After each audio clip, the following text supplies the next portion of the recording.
It's emotionally draining to listen to someone narrate their struggle to you. For me, it can mean that I clam up, unable to process my own feelings into words. This is the situation I found myself in as my partner went through a hard time at work. I have a stressful job, but have worked hard over the years to leave it at the door, preferring to direct my issues through the proper channels in the company rather than venting to my partner. Unfortunately, I felt like I wasn't being heard by my partner even when I did say something. The dopamine hit that comes from a spontaneous, anonymous contact online was my antidote to this. Alone in bed looking for a pretty woman to chat with. I'm not proud of this, but it's the truth. There's a few places to find these contacts, but the suggested friends feature on Snapchat is my favorite source. About 1/50th translates into an exchange of pleasantries, and about 1/1000th becomes a conversation. I found one in a million though, a beautiful young redhead going by the name Olivia who liked to chat, and occasionally exchange some more explicit, sexual role-playing and pictures. We would talk fairly frequently on my second account until I forgot the password and locked myself out. At this point I added her on my regular account. Gradually I found out more about her. She was pregnant by her boyfriend Dave, and was really looking for the same thing as me, a listening ear disconnected from their reality, with a bit of spice now and again. I never told her about my instead inventing some characters who I had casual sex with, partly to make myself seem more available and also because I didn't want to discuss my relationship issues in that forum. Likewise, she would often tell half-truths or jumble timelines. It was fine because it was all very much no strings. Around the end of February, she decided to break it off and close her account because she felt it was damaging her relationship. I was gutted about this, felt really sad. About 4 hours later, she reactivated the account to tell me she wanted just us to stay in touch, on the condition of cut down the sexy stuff and on a new account. She explained that she didn't really enjoy the sexual side of it, and only did it because it's what was expected by the men she talked to. She struggled to relate to other women. Shortly after this, she revealed that her real name was Jess. The baby was due in late May. She talked a lot about the issues in her relationship with Dave, particularly around how distant he seemed.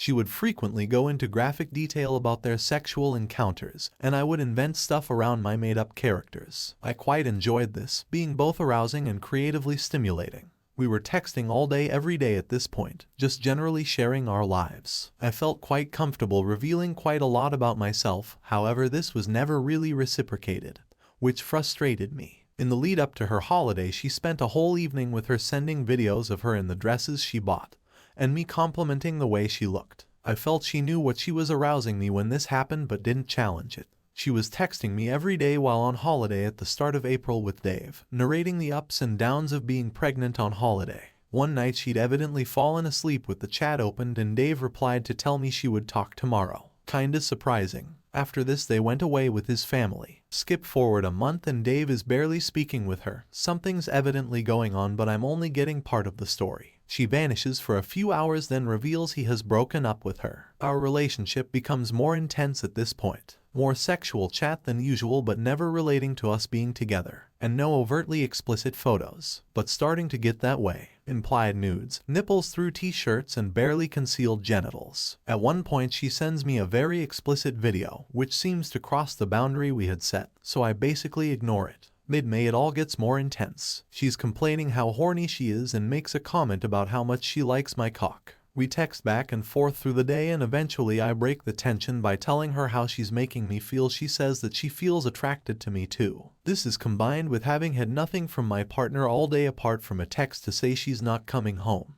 I ask Jess if she wants to meet with the intention of fucking, but she makes excuses and it doesn't happen. Thankfully, I then spend the rest of the week in very sexually charged conversations and exchanging photos. In one of these photos I notice she's wearing an engagement ring, which leads to the revelation that Dave had proposed to her on holiday. I was mad and a bit confused really, and it meant my whole day on Monday was a write-off due to anxiety. I blocked her but by the evening we were speaking again. Wednesday I tell her I'm resigned to us never having sex or meeting Earl, and she disappears shortly after, reappearing on yet another account the following day. She's dating a new guy, texting me while they are on dates, telling me intimate details again. The baby is due soon, and I hope that she will be too busy to talk to me and it will all just fade away. The baby is stillborn. I wake up to 20 messages from Jess telling me all the details. This really tipped me over emotionally. I was a total mess. I confessed to my partner that I was having an emotional affair, and she took it really well. I was amazed that she seemingly hadn't noticed the changes in me through this time,